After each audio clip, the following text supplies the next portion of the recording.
There are some insane rumors going on about Spider-Man 4 in the MCU, and I have to be completely honest, it makes me very worried for the movie. So apparently Spider-Man 4 is going to sort of mix the MCU with the Sony Spider-Man universe, and there's a lot I have to say about this. First, I should preface this by saying we should take all of this with a grain of salt because we don't know what this movie actually is going to be. There's been plenty rumors of what the plot of this movie could be, and I really hope that the new rumor of it possibly being a multiverse movie again is false. I'm much of the camp who wanted to see the street level Spider-Man who we got teased at the end of Spider-Man No Way Home. Nobody knows his identity. He's on his own, protecting New York, maybe crossing paths with Kingpin, Daredevil, Echo, and all the others. Now, there is still a very high possibility that we could be getting this in Spider-Man 4, but there's a new rumor going around that Sony is really trying to push their Marvel universe into the MCU and combine it with Spider-Man 4. This rumor suggests that the post-credit scenes of Morbius, of Venom, and of Madam Web will possibly all connect, including the new Kraven the Hunter movie, to a sort of Sinister Six multiversal movie. And this just makes me extremely worried because first, we know that Sony's Marvel movies don't have the best track record. While the first two Venom movies are very fun, and I think Venom meeting Tom Holland Spider-Man is a very important thing that needs to happen,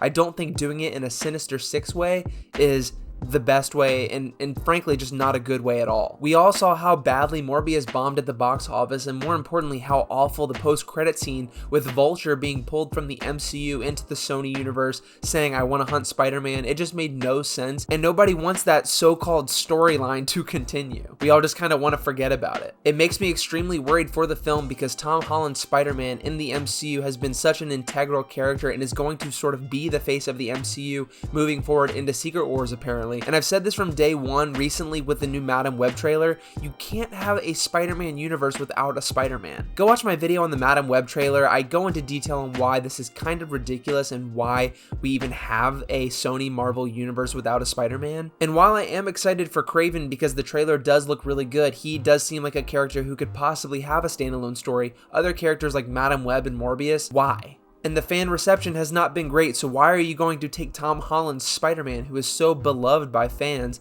and possibly tarnish it? For one, you're going to confuse your audience completely, and for two, you're going to mess up the MCU. Do I think Kevin Feige and Marvel Studios would allow this to happen? No, because they technically have control over the canon of the Marvel Universe, and that includes Tom Holland's Spider-Man. But I do think there's a high chance that they're going to make a variant, but it's not a variant, it's just Tom Holland's Spider-Man in the Sony Marvel Universe. This makes me scratch my head, especially with how great the ending of No Way Home was with setting up street-level Spider-Man. I really hope they don't throw this out the window, and I really hope they don't take this movie and do another multiverse thing. Because we've had 3 fantastic multiverse Spider-Man stories, and I think to add a 4th one would just be too much of a good thing, and it would not be a good thing. We've had the 2 animated movies, we've had No Way Home, all of these were multiversal things, and I think people are starting to kind of get sick of the multiverse idea, unless it's like an Avengers level type movie. And I just don't think the characters that we've met in this Sony Spider-Man universe are compelling enough to go toe-to-toe with Tom Holland yet, especially when they haven't even met each other. Again, just listen to how ridiculous the post-credit scene of Morbius is. I'm listening. I'm not sure how I got here. Has to do with Spider-Man, I think.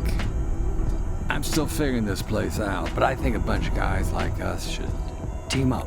Not to mention the post-credit scene of Venom 2 Let There Be Carnage shows Eddie being transferred into the MCU, and then Marvel basically said no, and at the end of No Way Home in that post-credit scene, Eddie is brought back into the Spider-Man Sony universe. But there's a little piece of Venom left behind. I'm assuming they're going to be saving that for Secret Wars where Spider-Man originally gets his black suit. Let me know what you guys think down in the comments below. Personally, I'm very worried about this. I don't want the Sony Marvel movies to connect in this sort of way. I would much rather have someone like Andrew Garfield be the Spider-Man of that universe so they can keep Tom Holland on his own and continue the sort of Sony story that they're telling with Andrew Garfield. And then maybe all of them can culminate in Avengers Secret Wars. Again, leave your comments down below. Thank you guys so much for watching this video, and don't forget to hit that subscribe button on the way out. We are on the road to 1,000 subs. I cannot believe it. Thank you all so much for watching, and I will see you all very soon.